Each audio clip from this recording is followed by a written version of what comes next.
Ya, kembali lagi Keluarga Indonesia di Kumpul Keluarga, masih membahas tentang bagaimana ya kalau anak meniru kebiasaan buruk orang tua. Nah, Onti, ini kan tadi kalau kita sih sebisa mungkin ya Onti untuk bisa bertingkah laku yang baik depan anak. Pasti semua orang tua ingin seperti itu. Tapi mungkin tadi bisa jadi terlepas gitu, di luar kendali, marah yang berlebihan. Akhirnya anak mungkin ingatnya itu yang dia lakukan juga. Nah, bagaimana ya kalau misalnya beberapa tingkah buruk orang tua ini terekam sudah, bahkan sudah jadi kebiasaan anak. Bisa nggak sih untuk bisa dihindari, bisa ditanggulangi gitu. Sedangkan si anak merasa, loh mama aja seperti itu, gitu. Bagaimana nih, Onti? Betul. Memang kita bisa lihat dari dua hal nih. Kalau itu belum kejadian, ya berarti kita memang harus mengontrol diri kita. Jadi setiap kali kita mau melakukan sesuatu, kita ingat bahwa setiap kali yang aku lakukan akan ditiru anak. Jadi kalau aku mau anak aku meniru yang baik, aku akan melakukan yang baik seperti itu. Itu kalau belum terjadi. Tapi kalau sudah terjadi, kemudian udah terlanjur, kita langsung meminta maaf dengan bahasa yang memang kita sering gunakan kepada anak-anak dan anak-anak paham. Misalnya apakah itu pakai kata sorry atau maaf dan sebagainya, itu kita bisa kasih tahu bahwa itu salah, mama salah tadi, misalnya seperti itu. Yang benar seperti apa, dan nextnya atau berikutnya ya jangan dilakukan yang salah itu lagi. Seperti itu. Jadi karena kalau cara kerja memori itu, kalau begitu ada kesalahan satu kali tapi kemudian berikutnya ditumpuk dengan memori lain yang sebaliknya atau yang benar-benarnya, nah itu yang teringat adalah yang memang konsistensi setelahnya gitu, mana yang memang paling banyak dilakukan itu yang akan diingat. Jadi yang satu ini apalagi udah diminta maaf, kemudian juga akhirnya ditumpuk dengan perilaku-perilaku yang benar setelahnya, nah yang diingat adalah yang benarnya.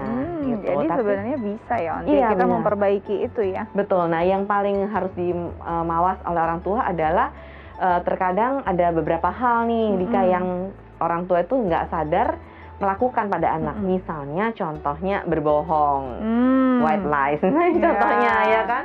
Nah yang kedua adalah bagaimana tadi cara kita marah atau mengemukakan emosi. Misalnya contohnya kadang kan ada orang yang tidak bisa mengontrol emosi, pada saat marah dia membanting barang misalnya. Nah itu akan ditiru, anak kan banting barang juga.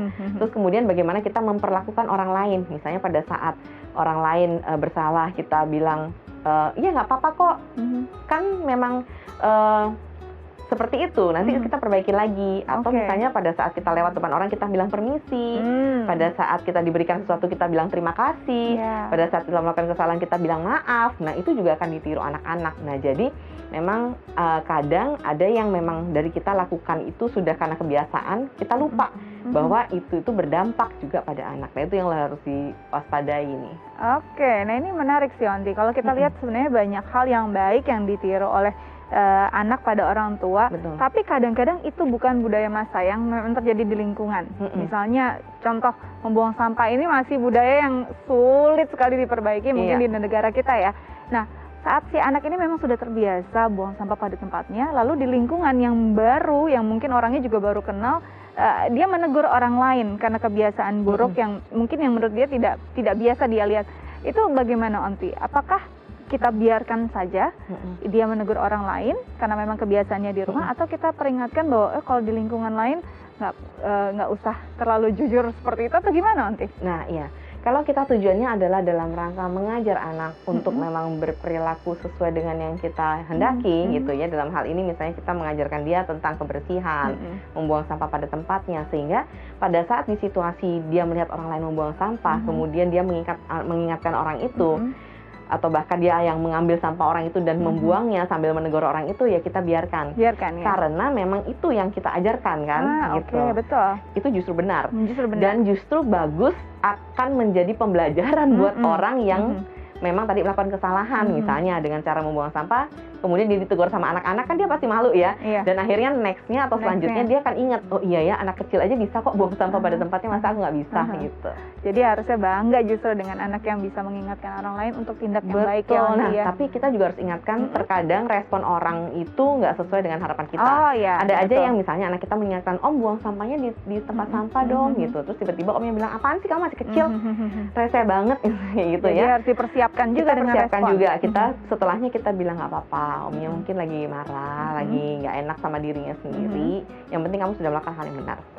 Jadi kita harus mempersiapkan anak kita untuk siap menghadapi emosi orang macamnya, ekspresinya macam-macam soalnya ya. Betul. Nanti terima kasih banyak loh sudah berbagi bersama kami di Kumpul Keluarga. Tetap jaga kesehatan biar terus bisa menginspirasi keluarga Indonesia di rumah ya.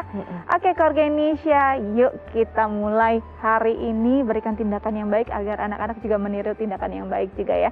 Saya Asia Dika pamit undur diri, sampai jumpa.